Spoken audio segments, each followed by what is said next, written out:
Fala pessoal, tudo bem com vocês? Espero que vocês estejam bem. Está começando a nossa quinta aula para falar sobre contribuições das neurociências para a psicopatologia. E galera, seguinte, essa aula aqui, né? Provavelmente você já deve ter visto o tempo de vídeo. Eu estou começando a fazer esse vídeo agora, então acredito que esse vai ser o maior vídeo até agora feito, porque tem muito conteúdo para passar e eu queria trazer, né, da forma mais completa possível, porque é um assunto bem extenso, bem, às vezes um pouco tem uns nuances bem complexos, e aí eu não queria, tipo, passar desapercebido algumas questões, né? Enfim, porque tem uma coisa muito interessante, quando você vai falar, explicar algo, fazer uma apresentação de algo, você tem que fazer um filtro, né, do que vai entrar, do que não vai, e às vezes esse filtro, ele é bem, é um desafio bem grande. Bom, bora lá pra aula. Gente, a gente vai falar e dividir mais ou menos em 10 tópicos, que é muito interessante. Nossa, essa aula eu gostei bastante. Achei muito, muito, muito legal mesmo. Então vamos. Vai ser uma visão bem geral das neurociências, tá bom? Isso tudo aplicado à neuropsicologia, à psicopatologia, quer dizer. Bom, primeiro, uma visão geral dos sistemas neuronais. Bora lá. E o autor começa comentando um pouquinho sobre a riqueza do cérebro humano. Então, assim, você tem a capacidade, né? Bem geral, né? O que tem, o que o cérebro faz, assim, tudo mais, né? Capacidade de receber, armazenar e elaborar informações, até aí tudo bem, né? Fazer planos, promover ações, o que depende intimamente, né? Eu acho que aí começa já um ponto, assim, para desmistificar algumas coisas. Que essa ideia de fazer planos, promover ações, depende intimamente das conexões neurais via sinapses. Esse é um ponto interessante. Tá? A gente já vai começando a entender quem ali tem papel muito relevante nas nossas funcionalidades do dia a dia. Né? E ele vai falando algumas curiosidades, né? Que a gente tem 100 bilhões de neurônios e 100 trilhões de conexões. Isso é algo muito importante. Ele vai falar um pouquinho dos circuitos neuronais, né? O que esses circuitos neuronais, que muita gente fala, né? O que ele gera? É a partir deles que surge a percepção, a imaginação, né? A memória, as emoções, né? Esse outro desenvolvimento, né? Os circuitos, né? Eles têm muita relevância genética e lá no final da aula a gente vai conversar um pouquinho mais sobre o que é a influência da genética e também intensamente, acho que esse é um ponto muito importante, depende das experiências individuais do sujeito em seu ambiente. Então não tem como a gente pegar as neurociências, estudar de uma forma simplesmente biológica, simplesmente entender os neurotransmissores, as conexões. Tem muito da ideia da experiência individual, do contexto, do meio da pessoa, que isso vai influenciar muito significativamente, tá bom? Nessas toda a relação do cérebro, né? E qual que é a unidade funcional do cérebro, né? Ele não é um neurônio, só um neurônio lá, né? Mas sim os circuitos e as conexões neurais. Esses são pontos bem relevantes, tá? Beleza. A gente vai falar um pouquinho da evolução genética, né? A gente sabe, né, que a arquitetura e a organização do cérebro são produtos de uma longa história de evolução filogenética, então toda essa parte que nos coloca como espécie, né, Homo sapiens sapiens, enfim, né? E aí a gente pode dividir em dois. Primeiro, as partes mais filogeneticamente mais antigas e as mais recentes. A gente vai dividir em dois, certo? Na primeira, a gente pode ter, como as filogenéticas mais antigas, tronco cerebral de encéfalo e as estruturas límbicas. Nas partes evolutivamente mais recentes, a gente tem o neocórtex, de 6 camadas neuronais, tá bom? Que é basicamente córtex pré-frontal. Vamos entender cada um dos dois? Beleza. Começando pelas mais antigas. E nesse aqui eu fiz uma coisa mais especial de trazer mais imagens, porque eu acho muito legal. Ver as imagens e ver como é que funciona. Tá? E ver onde está, eu acho que fica muito mais legal, né? Porque eu acho a anatomia do cérebro muito legal. Enfim, agora a gente está falando das filogeneticamente mais antigas. A gente tem o tronco cerebral e o diencéfalo. Então vocês podem ver aqui, que legal, ó, dá para mostrar. Enfim, a gente tem aqui o tronco encefálico, certo? Que é o tronco cerebral, que ele é dividido em três, né? Mesencéfalo, a ponte e o bulbo, beleza? Aí depois do bulbo já começa a medula espinhal, que não faz parte do tronco encefálico. E também tem o diencéfalo, que é um pouquinho mais acima, que está aqui nessa região. Beleza? Aí tudo aqui, o cérebro, que a gente chama, na verdade, de telencéfalo, que é toda essa parte aqui. Aí tem o cerebelo e tal e tudo mais.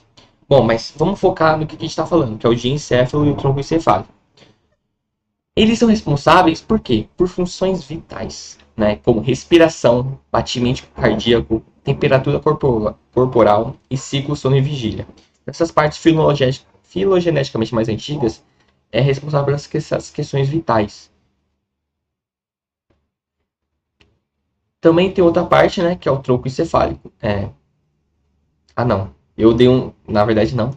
Na verdade, eu só dei um zoom na imagem onde eu queria focar, que é o tórax encefálico, o mesencéfalo multibúbulo e o diencéfalo, tá? Eu dei uma expandida na imagem para vocês conseguirem ver melhor. Beleza. Aí também tem as estruturas límbicas, né? Que é a parte mesial dos lobos temporais e frontais, né? Que elas são responsáveis? São associadas às respostas emocionais e à memória. E também, né, em certa medida, há padrões típicos dos mamíferos, como os cuidados parentais, amamentação, brincar, choro infantil, essas coisas. Beleza. Aí agora eu vou mostrar para vocês, né, as estruturas límbicas. Então, o sistema límbico é mais ou menos composto por esse aqui, né, toda essa região aqui, o teu corpo caloso, fórnix, a epífase. Então, assim, nossa, gente, vocês vão pegar um livro tipo Candel, essas coisas assim, vocês acham. Tem páginas e páginas falando mais sobre isso. Mas é só pra vocês terem uma ideia, para ir conhecendo mais ou menos. Bem interessante. Beleza. Agora a gente vai para as partes evolutivamente mais recentes, tá bom? Que a gente tem o neocórtex, né, de 6 camadas, né, que seria, que eles falam, o diferencial dos primatas, por ter um maior desenvolvimento do córtex, principalmente nas áreas associativas. Esse nome aí, né? Temporoparental occipital, né? Então você tem a parte temporal, a parental e occipital ali no meio termo entre os três, né? E nas áreas pré-frontais. Beleza. E aí a gente vai falar um pouquinho desse córtex pré-frontal. Ele tem uma coisa assim incrível e a gente estuda muito ele porque ele realmente é uma coisa muito, muito complexa mesmo. E bom, vamos lá. Né? Quando alguém te perguntar, nossa, para que serve? Que tem o córtex pré-frontal? Qual a função dele? O que está acontecendo? Por que ele é importante? Basicamente, a gente pode resumir, né? Claro que tem novas pesquisas surgindo, mas o centro executivo do cérebro. Nossa, tem um carro aqui falando muito alto. Meu Deus. Espero que não esteja trabalhando o vídeo. Bom, é o centro executivo do cérebro, responsável por pensamento abstrato e simbólico, pelo planejamento de ações futuras, também pela capacidade de montar um esquema de causas e efeitos e consequências das ações, né? Que é algo bem. Seria aquela nossa parte que a gente pode falar mais racional, digamos assim, né? Que medir consequências, efeitos, né? Por dirigir a atenção para uma tarefa, modular o afeto e as emoções, né? E aí fica no córtex orbitofrontal. Ah, uma dica: quem quiser saber onde ficou o córtex orbitofrontal, lembra de órbito de olho. Então é a parte mais próxima do olho. Então você tá aqui, né? Passando para cá, já fica aqui na parte do córtex orbitofrontal. Beleza. Assim como adiar uma gratificação e lidar com frustrações. É muito interessante quando a gente tá bêbado, né? Bebe bebida alcoólica. O álcool, ele age, né? Então, uma significativa ação nesse córtex pré-frontal, reduzindo a ação dele. Então, tem todas as consequências nessas questões. Bom, aí para vocês verem, nas outras aulas eu não trouxe garrafinha de água, eu fiquei com muita sede. E agora eu aprendi a lição e agora eu trouxe. Enfim, olha o córtex pré-frontal agindo para eu trazer a garrafinha de água. Tá vendo? Bom, aqui assim você tem o córtex órbito frontal, lembra que eu falei que é o mais próximo, aí depois você tem o ventro lateral e depois o dorso lateral. Tudo isso é o córtex pré-frontal, só que ele é dividido em três, tá bom? E ainda dentro dos três ainda tem mais divisões. Gente, tem divisão pra caramba, nossa. Bom, agora a gente vai falar um pouquinho do reuso neuronal, da neuroplasticidade e da experiência do indivíduo. Bora lá. um ponto muito importante, uma crítica. E aí a gente vai tirando muitas ideias preconcebidas sobre o cérebro e tudo mais, e o seu funcionamento. Atenção muito a essa crítica, que eu acho que ela é muito relevante. Né? Existe um problema em dizer que a localização precisa de atividades cognitivas mentais. A localização precisa de atividades cognitivas mentais. Quer dizer, tal região do cérebro, tipo, sei lá, tal região aqui é responsável por tal coisa, sabe? Eu defini isso. Uma localização e ela é precisamente de alguma atividade cognitiva. Por que isso é um problema? Pois simplifica a análise do funcionamento do cérebro, tá? Vou explicar melhor isso, calma aí. Há muitos elementos que indicam que os neurônios de determinada área não exercem apenas uma função, tá? Como linguagem, percepção de objetos, pensamento, ações motoras. Por exemplo, eu falo assim, porque a área direita é responsável pela linguagem. Então, assim, se eu tiver uma lesão bem aqui, eu nunca mais vou saber ler. Isso não é correto, tá bom? Então, assim, os neurônios de determinada área do cérebro não exercem apenas uma função, isso é muito importante. Beleza. Não se pode analisar regiões cerebrais, tipo, tal área aqui, e modos cognitivos cerebrais de forma isolável. A gente tem que entender de uma forma mais integrada, né? Os neurônios localizados em uma parte do cérebro exercem muitas funções diferentes conforme são requisitados, revelando uma plasticidade maior do que imaginava há décadas atrás.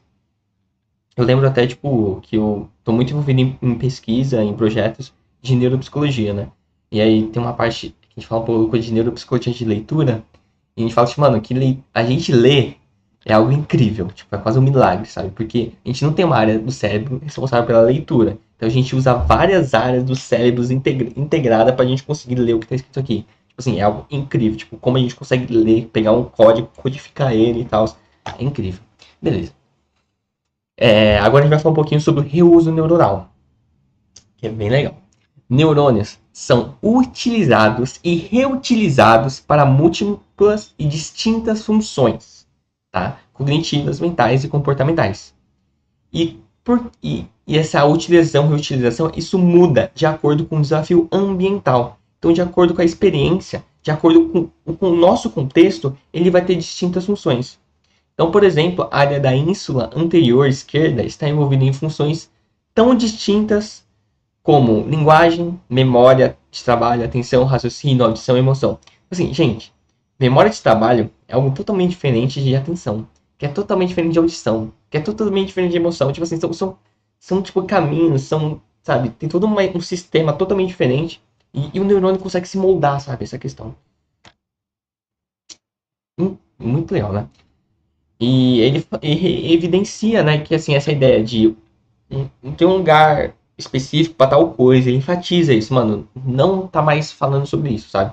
Há muito tempo atrás pregava essa ideia, mas hoje em dia, com novas pesquisas, né, não tem mais trazido essa ideia. Então, assim, mais importante do que a localização de um neurônio no cérebro são as conexões que faz com outras células cerebrais, beleza? O modo como as sinapses são feitas e refeitas. E aí, enfatizando novamente, é consenso que a construção das importantes conexões cerebrais depende intimamente das experiências pelas quais o indivíduo passa. Isso retorna, mais uma vez, a importância, né, de ter vários níveis de análise. E se você analisar só na parte biológica, você tem que analisar no contexto social da pessoa que está extremamente envolvido. Mais para frente, a gente vai ver as contribuições de um grande neuropsicólogo que faz essa associação incrível. Beleza? Mas enfatizando, tá? Que as experiências do indivíduo ele é muito importante. Aí a gente vai entrar numa questão. A gente às vezes foca muito nos neurônios.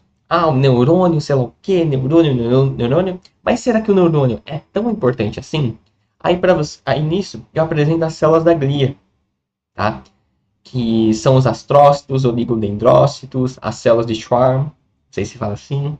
São esses aí que estão em volta do neurônio, né? Tá vendo? O neurônio é esse amarelo aí. Esse vermelhinho e azulzinho que estão do lado, eles são as outras células que meio que tá agarrando ao neurônio, né? E elas representam cerca de 85% das células do cérebro humano. É o que mais tem, né? Os neurônios representam apenas 15%. Enfim. Para que servem as células da glia? Cada uma, o astrócito, o ligodendrócito, cada uma vai ter sua função, tá bom? Se você quiser dar uma olhadinha depois, tem alguns sites que falam bastante, livros, enfim, que falam bastante sobre isso. Nesse aqui o autor não se aprofunda tanto, a gente está só passando aspectos gerais, introdutórios, porque essa aula é muito grande, gente. E, bom, as células da glia participam intensamente no processo de informação do cérebro, são fundamentais para o funcionamento das sinapses, tá?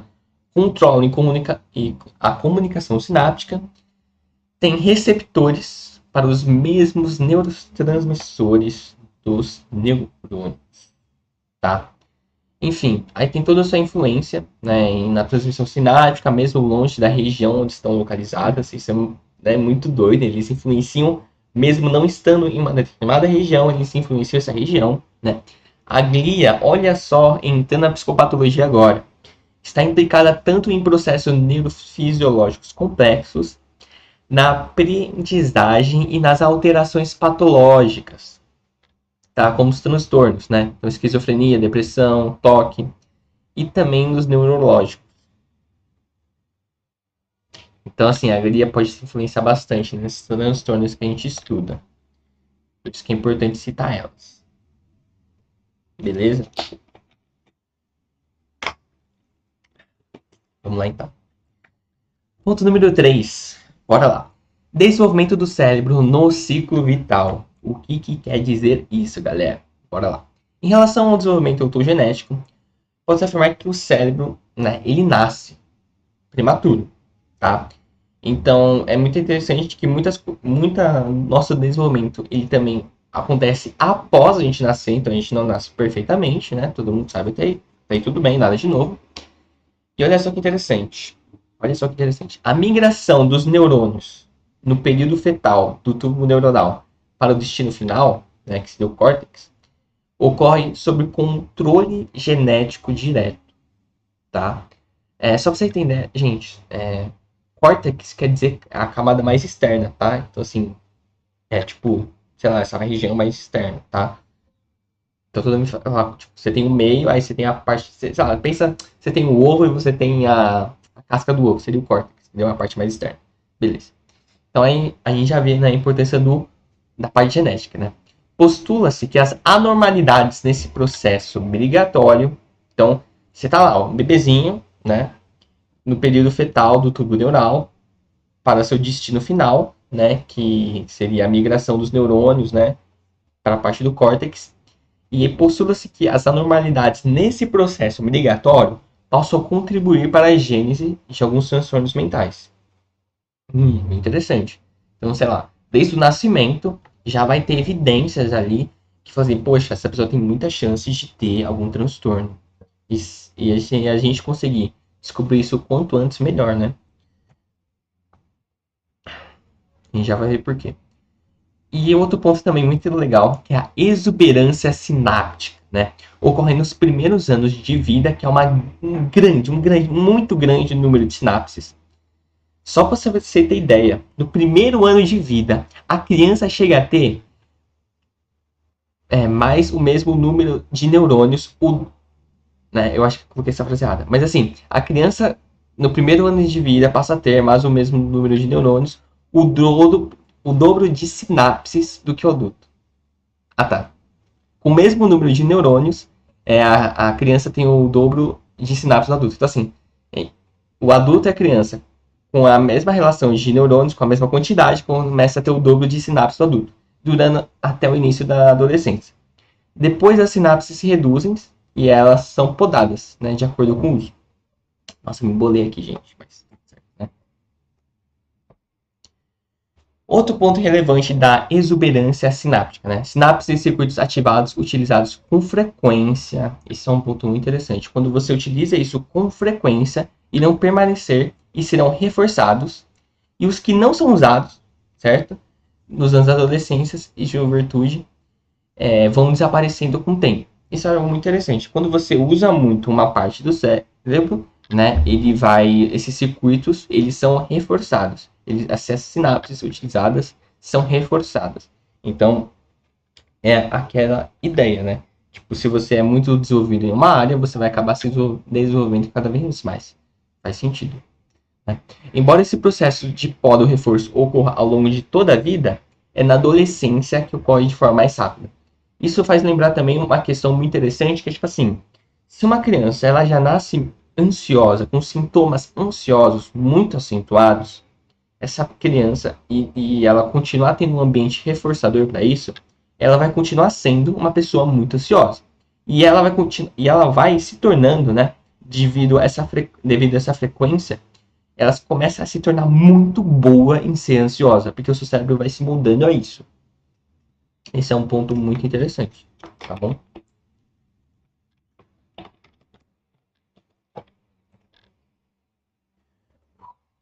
Vamos falar da mielinização também, né? As bainhas de mielina permitem o que elas fazem, né? Elas permitem uma condução neuronal muito mais rápida e eficiente, potencializando em grau maior de funções cerebrais. As áreas sensoriais primárias são mielinizadas nos primeiros meses de vida.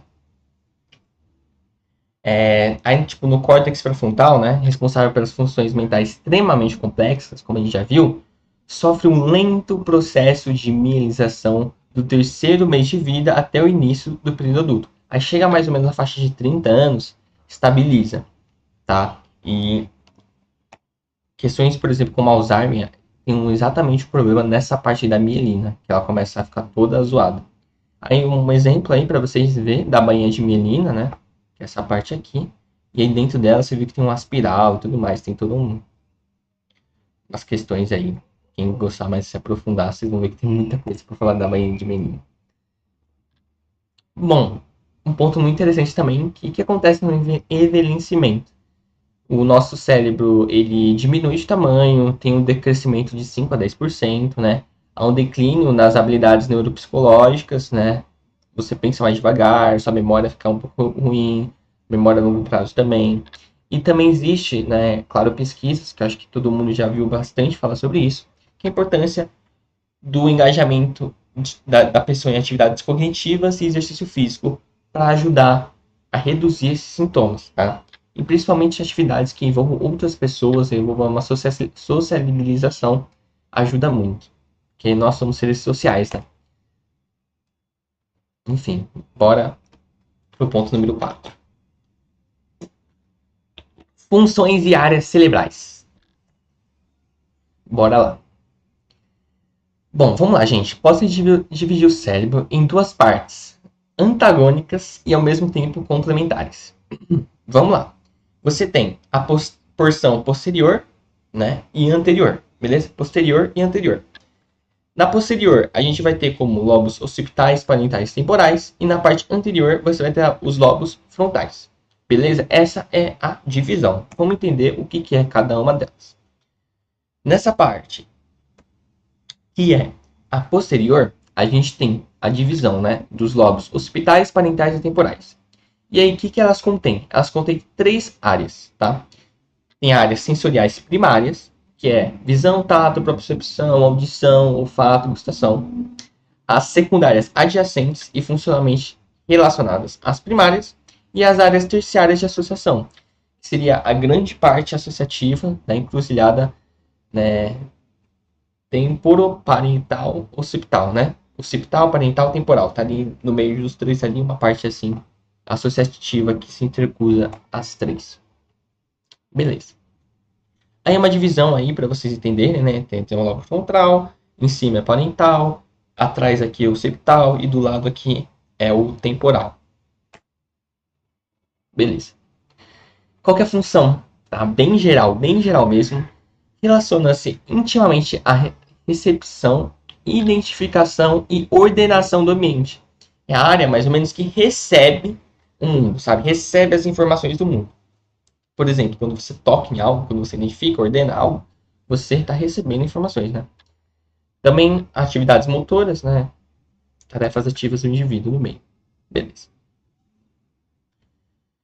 E aí, uma das funções principais, né, que a gente tem, né, é a percepção do mundo e a organização dessa percepção em unidades ordenadas, integradas, na codificação e na decodificação e na recodificação em níveis de complexidade crescente de todos os elementos sensoriais, né, e nas configurações e representação coerente da realidade.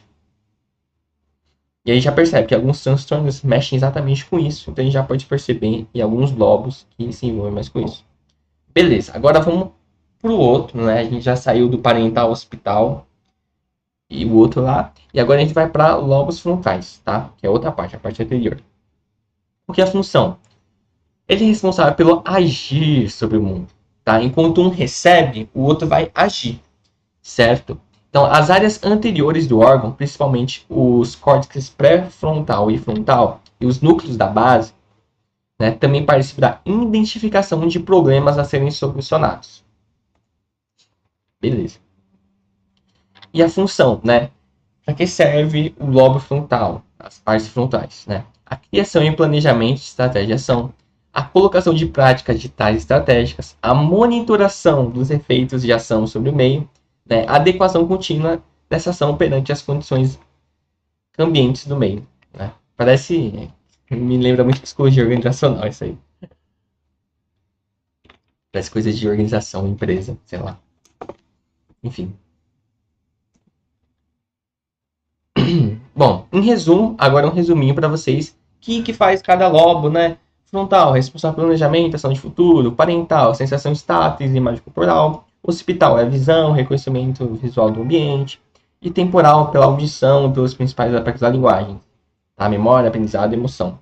E eles são muito falados, né, por Kandel, né? Recomendo, inclusive, o livro do Kandel, apesar de um pouco complexo, eu achei. Mas para quem quiser saber essa parte mais anatômica, funcional, estrutural do cérebro, é um livro bem completo. Aí também, agora, só para finalizar, e o autor também destaca a ideia do hemisfério esquerdo versus o direito. Lembrando que a gente tem um grupo no Telegram que eu coloco só os resumos lá. Então, resumo da 1, resumo da aula 2, 3, 4, 5. E ali tem algumas informações adicionais sobre isso. Eu decidi essa parte aqui, colocar alguma parte, né? Outras partes não. Porque a aula é muito grande e também tem algumas coisas que eu falei assim, é mais curiosidade. Enfim. Então, assim, eles alegam que dois hemisférios cerebrais não são semelhantes, nem do ponto de vista anatômico. Eu acho que é muito legal isso, né? Nosso cérebro, ele não é simétrico, certo? Uma parte é maior que a outra, uma parte anatomicamente é diferente da outra.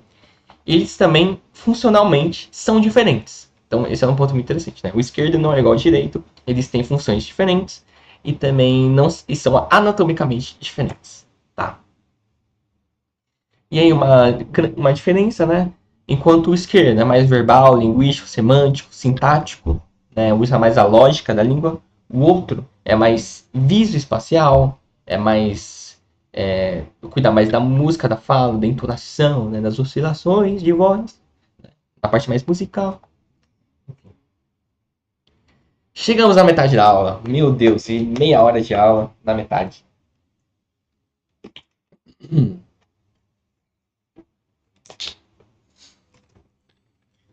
Respira fundo e vai, bora. Neuropsicologia e psicopatologia. Agora é uma área que eu gosto bastante. Eu gosto muito da neuro, né? Tem um histórico grande com da neuropsicologia. Foi uma das primeiras matérias que eu me envolvi na faculdade. E me envolvo até hoje. Adoro. Bom, o que a neuropsicologia faz, resumidamente, né? Investiga as relações entre funções psicológicas e atividade cerebral. Estuda as funções cognitivas, que é um mundo, né? Que é memória, linguagem, raciocínio, habilidades visoespaciais, reconhecimento, capacidade de resolução de problemas, habilidades musicais e muitas outras coisas. Porque funções cognitivas é um universo de coisas. Enfim. E aí, né, quais são as dimensões da cognição estudadas na neuropsicologia? Então, tem as atividades construtivas, que é execução de tarefas complexas, realização de atos construtivos em sequências, tarefas psicomotoras. Também cuida das habilidades visoespaciais, né? Análise e julgamento de relações espaciais, então aqui não é maior, menor, sabe? Reconhecimento, memorização de figuras complexas. Habilidades musicais também discriminação de tons, melodias, ritmos, harmonia, saber que aquilo é uma flauta, um violino, saber que aquilo que está num compasso diferente que o outro, enfim. Vamos lá. Dimensões estudadas da cognição também. A gente também estuda a atenção sustentada e seletiva, que são diferentes, né? A percepção e a organização temporal, as funções executivas, que é um universo, né? Identificação de resolução de problemas novos, elaboração de estratégia de ação, execução de tarefas sequenciais, funções conceituais também, né? Formação de conceitos, desenvolvimento de raciocínio, pensamento lógico, enfim, neuropsicologia estuda muita coisa, né? Atualmente, tem aumentado o uso de modelos neuropsicológicos, que auxilia muito nas transtornos mentais, né? Um adendo, assim, a demanda da neuropsicologia tem crescido muito, principalmente no período pós-pandêmico, né? Assim como o emprego de testes neuropsicológicos, tá? E estudos de diversos déficits cognitivos, clássicos como esquizofrenia, depressão, autismo, TDAH e TOC, né? Então, as demandas, né? As pessoas falam assim, TDAH, autismo, né? São transtornos que estão aí bem em evidência hoje em dia, e a neuropsicologia com seus testes tem contribuído bastante para ajudar num diagnóstico bem feito. Beleza, passamos rápidos por neuropsicologia, né? Que pena. Enfim, agora a gente vai falar um pouquinho, associando um pouco com neuropsicologia, das contribuições de Luria, que é um dos caras que é mais importante, né, um dos grandes nomes da neuropsicologia moderna. Bora lá? Bora. Propôs substituir a noção tradicional de sintoma em neurologia e psiquiatria, trazendo uma ideia muito mais dinâmica e complexa. Gente, é muito legal, olha só. Então, assim, a noção de sintoma como decorrente de uma lesão dental, certo? Então, assim, lesionei aqui a parte do cérebro. Isso não corresponde à realidade diversificada da vida mental, tá? Particularmente dos processos cognitivos. Ele traz uma ideia muito mais complexa para isso, muito mais dinâmica. E vocês vão entender isso aí. Tá? Primeiro a gente tem que entender, para entender o que o Luria fez, é entender o que foi, o que tinha como padrão, como tinha como a melhor ideia daquela época, a melhor teoria. Qual que era o modelo principal da época? Era o seguinte: era um modelo tradicional localizacionista. Beleza? O que quer dizer esse modelo localizacionista? Então, assim, o tecido em área cerebral específica é responsável por funções elementares. Então, assim, eu tenho uma parte do cérebro aqui, que, sei lá, é responsável pela memória. Beleza. E o que eles entendiam? Que funções elementares são diretamente afetadas por uma lesão nesse tecido. Então, se a memória tá nessa área aqui, se eu lesionar essa área, bati a cabeça, né, tava andando, bati a cabeça aqui, então elas vão ser diretamente afetadas, certo? Bati aqui, putz, perdi a memória. Tipo isso. Então, uma lesão localizada, sintoma específico. Bati aqui, lesão aqui, vou ter um sintoma, o quê? Perca de memória. Beleza? Entendiam isso? Ok. Aí chega a Luria.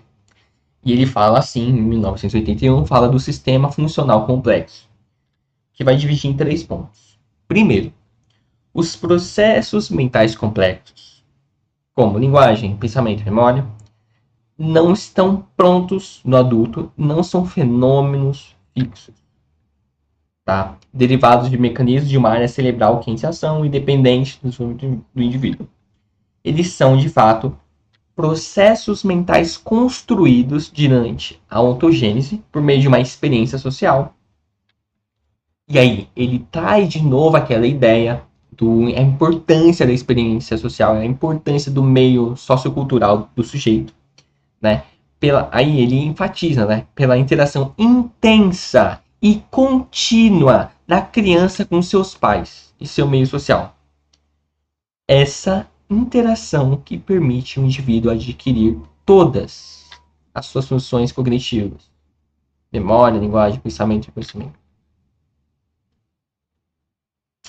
Forte, né? Enfim. Ponto número 2. Do ponto de vista cerebral, as funções e os processos mentais complexos são organizados em sistema. Então, que envolve zonas cerebrais distintas, cada uma delas desempenhando um papel específico no sistema funcional e elas agem interagindo de forma de um concerto, tá? Então elas têm que é basicamente a ideia, né, que elas agem de uma forma meio que, né, no mesmo tempo, na mesma tem uma coisa meio harmônica, sabe? E tais zonas, na maior parte das vezes, estão em áreas diferentes, em geral distantes de uma da outra. Então não precisa estar tudo junto só, elas podem estar em um hemisfério e outro em outro, né?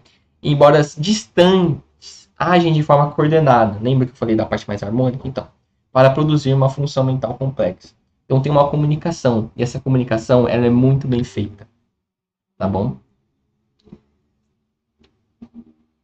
Tá. E a lesão de uma das áreas cerebrais implica em determinada função mental superior, pode acarretar na desintegração de todo o seu sistema funcional. Então, eu estava aqui, lesionei aqui. Pode ser que eu não perca só a memória, eu perca também minha atenção, eu perca também a percepção, meu planejamento, tudo, tá?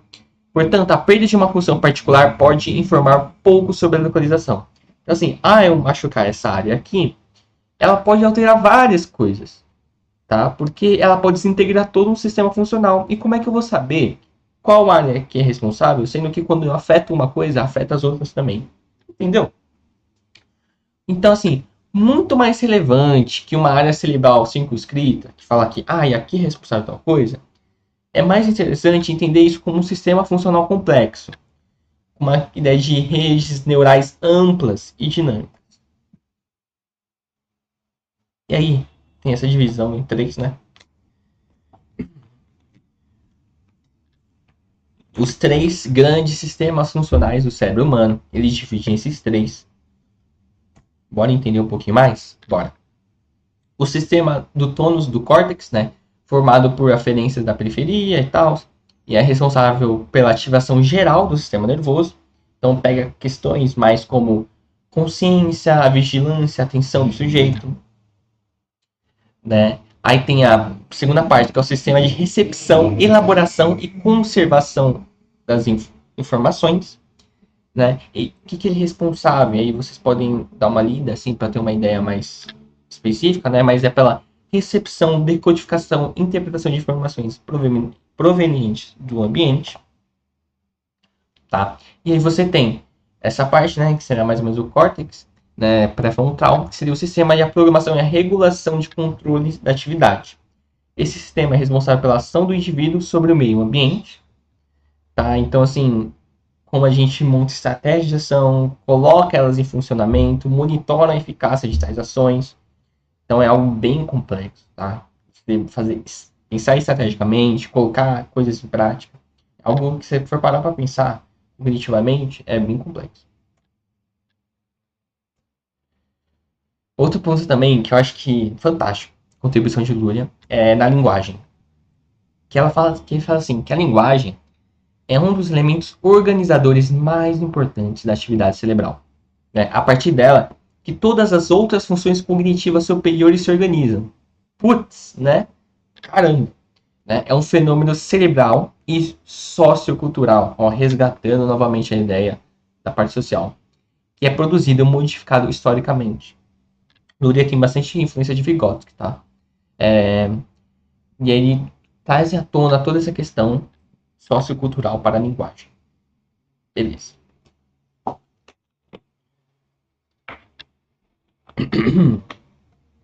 E aqui, rapidamente, minha água já acabou, meu Deus. Ele vai falar um pouquinho da limitação da aplicação da neuropsicologia e dos testes, tá? Ele fala que tem uma dificuldade dos testes neuropsicológicos na psicopatologia.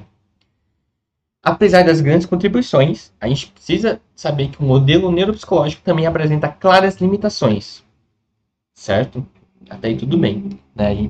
Os testes não são não consegue abarcar tudo, não consegue falar tudo, e quem trabalha com avaliação psicológica sabe muito bem disso.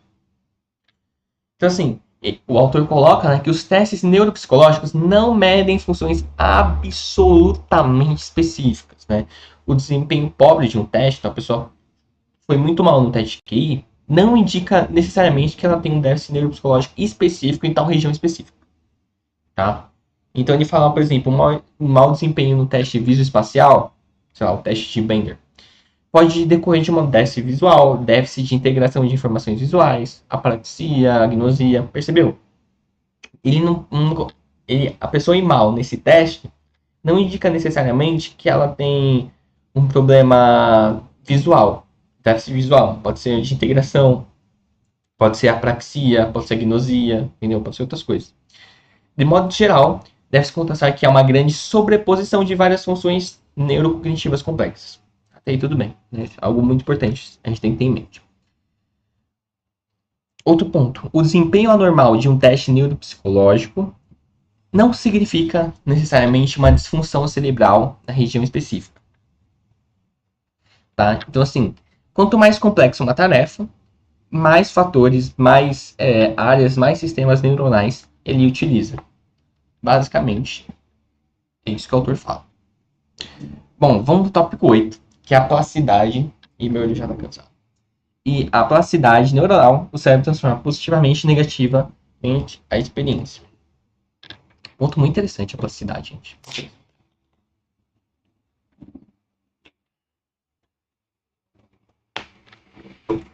Bom, o que ele diz, né? A experiência, retomando mais uma vez o contexto da pessoa, como isso influencia. A experiência é um elemento fundamental que estimula e restringe a plasticidade neuronal, tá? Vinculados a essa experiência, a gente tem o aprendizado e a memória que está extremamente associado a isso, né? As modificações sinápticas, né? E essa neuroplasticidade derivada da experiência, o que ela causa? O fortalecimento de vias sinápticas, criação de novas sinapses, recrutamento de neurônios ali adjacentes, formando novas conexões.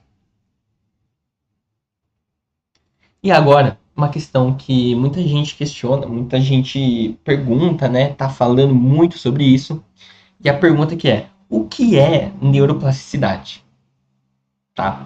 E assim, basicamente é aquela ideia do tecido neuronal se transformar e se adaptar às exigências do ambiente, né? E também às partes internas do organismo. Beleza?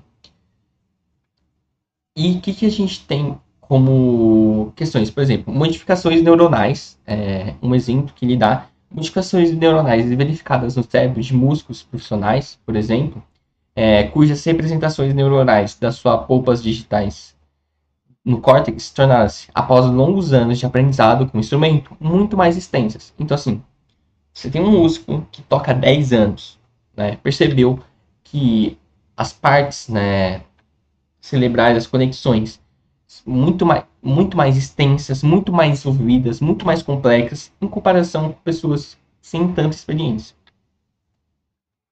Então, essa é a ideia de adaptação e transformação de acordo com o ambiente. Características da neuroplasticidade. O que é? Nascimento de novos neurônios, que é a neurogênese, aumento e redução do tamanho dos dendritos, endotelioma e espinhas dendríticas, formação e eliminação de sinapses, aumento da atividade da glia, que a gente já falou no início da aula, alteração da atividade metabólica, também em distintas áreas. Aí também tem, só para citar, tem as neutrofinas, né, que são pequenas proteínas atuantes no cérebro, que elas são muito importantes para a plasticidade neuronal, que são essas aí, para quem quiser se aprofundar mais nessa questão. Tá aí. Bora para a penúltima. Experiências negativas, transtornos mentais e neuroplasticidade. E a epigenética em torno disso aí. Ponto muito importante, gente. Estresse, efeitos negativos da neuroplasticidade. A neuroplasticidade, né, que é a adaptação a esse ambiente, ela não é só 100% boa, tá? Ela se modifica, por bem e por mal. Mas vocês já vão entender que essa relação de bem e mal não faz muito sentido, mas tudo bem. Estresse prolongado, depressão e ansiedade grave, duradoura, são fatores que, né, episódios repetitivos, né, foram associados à redução do volume do... Calma, deixa eu voltar, me confundi. Ó, um ponto negativo sobre a plasticidade neuronal, né? Esse estresse prolongado, a depressão e a ansiedade grave e duradoura pode ser um fator que seu cérebro ele vai se modificar para conseguir lidar melhor com isso, tá? Essas exigências ambientais. É aquela ideia. uma pessoa ansiosa que está muito tempo ansiosa, ela se torna muito boa em ser ansiosa. Entendeu? Ela se torna uma profissional, porque o seu cérebro fica muito adaptado a essa ansiedade crônica, grave, duradoura. Entendeu? Outros estudos vêm dizendo, né, que episódios repetidos, graves e longos de depressão foram associados à redução do volume do hipocampo e do córtex.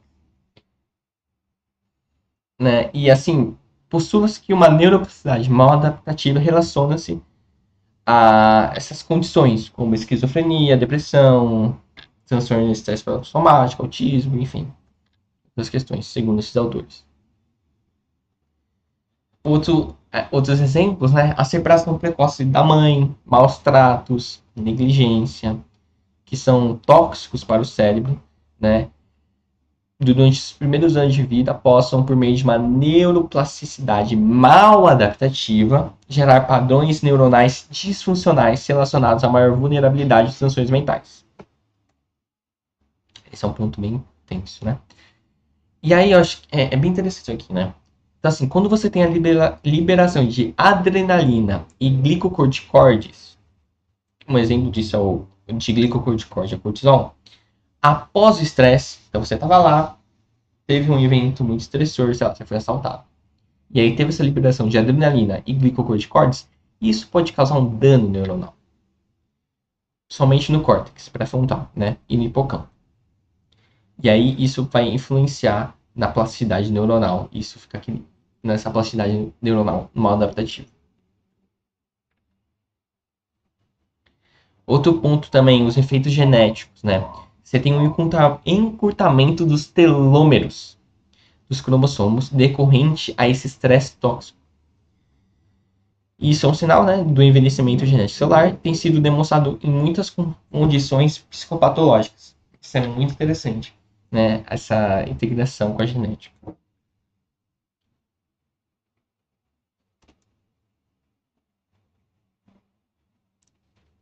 Calma aí, deixa eu só, né, lembra, isso aqui é uma célula, tá? Seria um núcleo, aí dentro do núcleo você tem um cromossomo, certo? Aí dentro do cromossomo você tem nas pontinhas os telômeros, certo? Aí com o tempo esses telômeros vão reduzindo de tamanho. E se você pegar esse cromossomo e esticar ele e pegar em várias divisões, você vai ter o DNA. Ah, é bem legal essa parte de genética. Enfim. Outros efeitos genéticos, né? Existem mecanismos epigenéticos. Epigenética é algo bem interessante que está bastante aí falando hoje em dia, né? E há muito tempo também. São mecanismos mediados por enzimas que atuam em determinadas substâncias apagadoras ou escritoras. Em que sentido? De ativar ou silenciar genes que se expressam no cérebro humano. Então, assim, a questão daquela substância, né, ativar ou silenciar genes são fortemente influenciadas pela experiência pessoal, pelo ambiente. Então, dependendo do ambiente, da experiência da pessoa, vai ativar ou silenciar genes que já estavam ali, né, a sua expressão. Beleza? Basicamente isso. E muitos estudos vêm trazendo essa ideia de interação genética, ambiente, natureza e cultura. E vamos, né, ver nos próximos anos as novas pesquisas sobre isso. E os efeitos positivos, tá? Para não falar só de coisas ruins. O exercício físico é muito importante, né? Só reforçando que ocasiona a liberação de substâncias que estimulam a funcionalidade dos neurônios, como o BDNF, né? Segundo estudos, ponto muito importante, o nascimento de novos neurônios ocorre no hipocampo até o final da vida, tá? O que é importante para a manutenção de memória, aprendizagem e inteligência. Inclusive na velhice, reforçando mais uma vez o que a gente já falou da importância dos exercícios físicos. Beleza, gente, agora para finalizar, último tópico. Ufa, tô cansado. Último tópico, genética molecular, neurociências e psicopatologia. Mas tô feliz, acho que essa foi uma aula bem completa, assim, do resumo do capítulo 5. Enfim.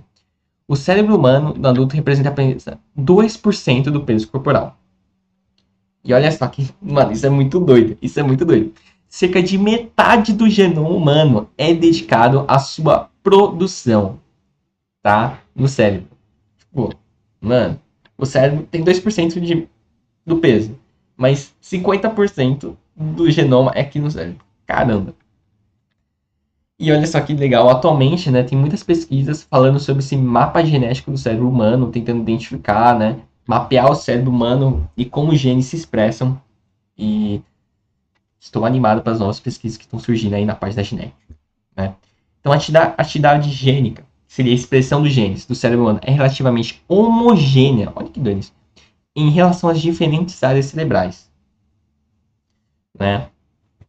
E olha só que legal, o que mais difere em relação à experiência gênica é o tipo de célula neuronal cortical, tá? Então, assim, essa aqui é a diferença, o que mais difere da relação da expressão gênica é o tipo de célula neuronal cortical, ou seja, os genes, eles definem mais que tipo de células estarão presentes em determinada região cortical. Caramba, o gene vai definir isso, cara. E para finalizar, último slide, né? O que define como o córtex se comporta é antes a forma como os neurônios estão conectados entre si e o histórico de experiências pelas quais o indivíduo passou. Mais uma vez trazendo a importância das experiências.